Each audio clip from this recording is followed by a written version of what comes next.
எப்பா big pass என்னால் முடியலை, எல்லாருமே என்னை வச்சு செய்கிறாங்க, இதுக்கு மேலே என்னால் இங்கே இருக்கவே முடியாதுன்னு மாயா ரொம்ப அப்செட்டாக பிக் பாஸ் கிட்ட கோரிக்கை வச்சுருக்காங்க.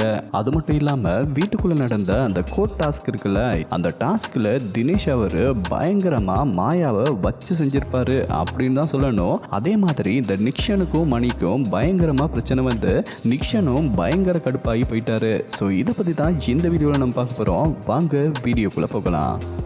இது வரைக்கும் மாயாவும் பூர்ணிமாவும் அவங்க பிடிச்ச முயலுக்கு 3 கால் அப்படின்னு தான் இருந்தாங்க. ஆனால் இப்போ பார்த்தீங்கன்னா கண் கலங்கி அழுகிற அளவுக்கு போயிட்டாங்க. அதுவும் பிரதீப் வீட்டில் இருந்து இதெல்லாம் நடந்ததா கூட பரவாயில்ல, ஆனால் அவர் வெளியே வந்ததுக்கு அப்புறமும் திரும்ப அவங்களுக்கு ஏதாவது ஒரு பிரச்சனை வந்துக்கிட்டே தான் இருக்கு. அதுலேயும் குறிப்பாக இந்த தினேஷும் அர்ச்சனாவும் இருக்காங்கல்ல, அவங்களால எவ்வளவு முடியுமோ அவ்வளவுக்கு வச்சு செய்கிறாங்க. ஆனால் பிராவோ இருக்கார் இல்லையா, அவர் என்னதான் இருந்தாலும் 2 பக்கத்துக்கும் பார்த்து பேசி ஒரு சேஃப் கேம் விளையாடிக்கிட்டு இருக்காரு அப்படின்னு கூட சொல்லலாம். அந்த வகையில் பார்த்தீங்கன்னா தினேஷ் அவர் கோட் டாஸ்கில் சில கேள்விகளை மாயா கிட்ட கேட்டிருப்பாரு. அதுக்கு மாயா பதிலே சொல்ல முடியாம என்ன சொல்றதுன்னே தெரியாம யோசிச்சுக்கிட்டு அப்படியே சில மாதிரி நின்றுக்கிட்டு இருந்தாங்க. அதை பார்க்கும்போது எல்லாருக்குமே அட இது நிஜமாவே மாயா தானா அப்படின்ற ஒரு கேள்வியும் வந்துருச்சு. ஏன்னா மாயா அந்த அளவுக்கு அதிர்ச்சியாகி இருந்தாங்க. இருந்தாலும் தினேஷோட கேள்விக்கு அவங்க பதில் சொல்லியிருப்பாங்க, ஆனால் அது எதுவுமே அங்கே வேலைக்காகல அப்படின்னு தான் சொல்லணும். அதோட பார்த்தீங்கன்னா இதுக்கப்புறமா பிக் பாஸ் என்னால் முடியலை, பிக் பாஸ் ஆளாளுக்கு என்னை வச்சு செய்கிறாங்க, என்னை எப்படியாவது வெளியில் அனுப்பிடுங்க, நான் வெளியே போகிறேன் அப்படின்ற மாதிரியெல்லாம் சொல்ல ஆரம்பிச்சிட்டாங்க.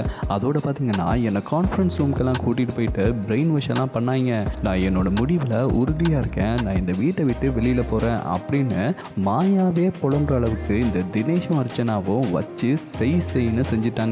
சரி, இந்த வைல்ட் கார்டு கண்டஸ்டன்ட் தான் அவங்கள வச்சு செய்கிறாங்க அப்படின்னு பார்த்தீங்கன்னா இந்த விசித்திரா இருக்காங்க இல்லையா, அவங்களும் இந்த பிரதீப்புக்கு நடந்த அநியாயத்தை தட்டி கேட்குற மாதிரி எங்கெல்லாம் சான்ஸ் கிடைக்குதோ அங்கெல்லாம் மாறி கேள்வி கேட்டு இந்த மாயா மற்றும் புலி கேங் இருக்கு இல்லையா, அவங்கள அடின்னு அடிச்சுக்கிட்டே இருக்காங்க.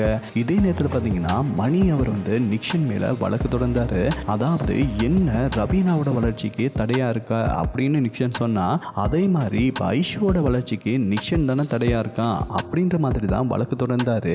இதை பற்றி பேசும்போது ஐஷு வந்து என்னோட வளர்ச்சிக்கு நிக்ஷன் எல்லாம் எந்த தடையாவுமே இல்லை, அப்படியெல்லாம் நிக்ஷனுக்கு வந்து நான் இடம் கொடுக்கவே இல்லை அப்படின்ற மாதிரிலாம் பேசினாங்க. ஆனால் மணி அங்கே பயங்கரமாக பேசி இல்லை நான் செஞ்சது தப்பு அப்படின்னு நிக்ஷன் எனக்கு சாபக்கல் தந்தா, இப்போ நிக்ஷனும் அதை தான் செய்கிறான், ஏன் நீயே ஒரு தடவை வந்து நிக்ஷனை பற்றி என்கிட்ட சொல்லியிருக்க அப்படின்ற மாதிரி ஸ்ட்ராங்காக பேசியிருப்பாரு.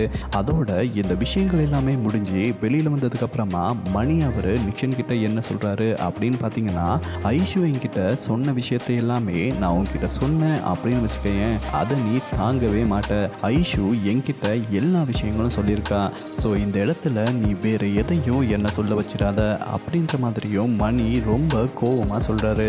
இதை கேட்டதுக்கு அப்புறமா நிக்ஷன் அப்படி ஐஷு நம்மளை பற்றி என்ன சொல்லியிருப்பா அப்படின்னு ரொம்பவே அப்செட் ஆயிடுறாரு. அதோட பார்த்தீங்கன்னா ஐஷு நிறைய தடவை நிக்ஷனுக்கு பின்னாடி பேசியிருக்காங்க. இது எல்லாத்தையுமே வெளியில் வந்து கண்டிப்பாக நிக்ஷன் பார்க்கும்போது அவருக்கு ரொம்ப அதிர்ச்சியாக இருக்கும். அதோட பார்த்தீங்கன்னா இப்போ பிரதீப் இந்த வீட்டுக்கு ரீஎன்ட்ரி கொடுக்க போகிறாரு அப்படின்ற ஒரு நியூஸும் போய்கிட்டு இருக்கு. ஸோ பிரதீப் ரீஎன்ட்ரி கொடுத்தா அந்த வீட்டில் மாயா இருக்க மாட்டாங்க, நான் போகிறேன்னு கண்டிப்பாக வெளியே வந்துடுவாங்க. அதோட இந்த வீக்கு பூர்ணிமா தான் எலிமினேட் ஆகுறாங்க அப்படின்னு ஒரு செய்தி வந்திருக்கு. ஸோ இவங்க 2 பேருமே இந்த வீட்டை விட்டு வெளியே வரலாம் அப்படின்னு நிறைய பேர் எதிர்பார்க்குறாங்க. அதே மாதிரி இதை பற்றி நீங்கள் என்ன நினைக்கிறீங்க அப்படின்றத மறக்காமல் கமெண்ட் பாக்ஸில் சொல்லிடுங்க.